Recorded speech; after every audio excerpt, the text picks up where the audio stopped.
मुंबईमध्ये आज भाजपाची महत्त्वाची बैठक होणार आहे। विधान परिषद निवडणुकीसाठी उमेदवारांच्या नावासंदर्भात चर्चा केली जाणार आहे। त्याच्यामुळे भाजप आज या संदर्भात मंथन करेल असं समजतंय। महाराष्ट्र भाजप प्रभारी भूपेंद्र यादव आणि केंद्रीय मंत्री अश्विनी वैष्णव यांच्या अध्यक्षतेखाली ही बैठक होणार आहे। याच्यासाठी देवेंद्र फडणवीस, चंद्रशेखर बावनकुळे, चंद्रकांत पाटील, आशिष शेलार सुद्धा उपस्थित असतील। विधान परिषद निवडणुकीसाठी भाजपकडून आजच उमेदवार निश्चिती होण्याची शक्यता आहे।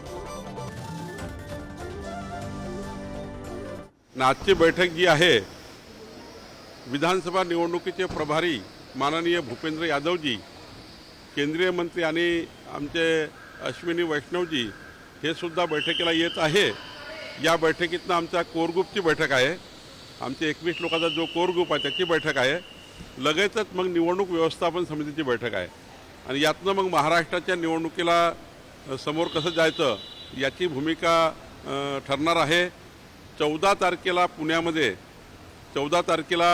पुण्यामध्ये आमची विस्तृत राज्याची कार्यकारिणी आहे।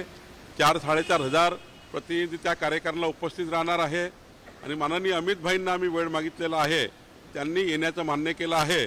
14 तारखेला पुण्यामध्ये राज्याची विस्तृत कार्यकारिणी होईल आणि त्यामधून सुद्धा आम्ही निवडणुकीच्या कार्यक्रमाबद्दल चर्चा करू। तर प्रतिनिधी जितेंद्र शिंगाडे आपल्याशी जोडले गेलेले आहेत, त्यांच्याकडून याबाबतचे अपडेट्स आपण घेणार आहोत। जितेंद्र, साधारणपणे कुठली नावं आहेत जी विधान परिषदेच्या या निवडणुकीच्या दृष्टीने भाजपच्या आजच्या बैठकीत समोर येऊ शकतात?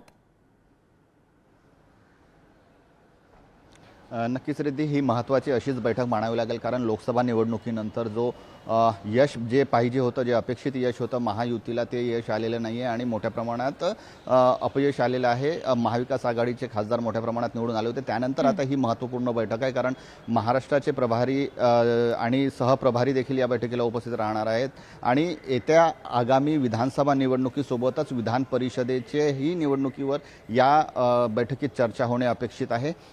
विधानसभा निवडणुकीत जो काही निकाल लागेल तो, कारण महायुती म्हणून सामोर जायचं आहे आणि त्या प्रकारे कशी रणनीती आखावी याचाही विचार या बैठकीत होणे अपेक्षित आहे। त्याचबरोबर विधान परिषदेच्या निवडणुकीकडे सगळ्यांचं लक्ष लागलेलं आहे। विधान परिषदेमध्ये कोण उमेदवार असतील हे देखील अजून गुलदस्त्यात आहे। आज त्यावर निर्णय होण्याची अपेक्षित आहे, कारण 18 नावं जी आहेत ती विधान परिषदेसाठी केंद्रीय समितीकडे पाठवण्यात आलेली आहे आणि त्यावर शिक्कामोर्तब झालं तर आज ही त्यांच्या नावांची यादी प्रकाशित होऊ शकते। मात्र हे नावं कुठली असतील त्यावर आज या बैठकीत चर्चा होणे अपेक्षित आहे। त्यामुळे हे अतिशय विधान परिषद निवडणूक असो किंवा विधानसभा निवडणूक असो आणि एकूणच राज्यातील भाजपची जी काही परिस्थिती आहे, भाजपची जी स्थिती आहे, त्यावर या बैठकीत चर्चा होणे अपेक्षित आहे। निश्चित, आणि या बैठकीचे अपडेट्स जितेंद्र तुमच्याकडून घेऊ। तुर्तास धन्यवाद दिलेल्या सगळ्या माहितीसाठी।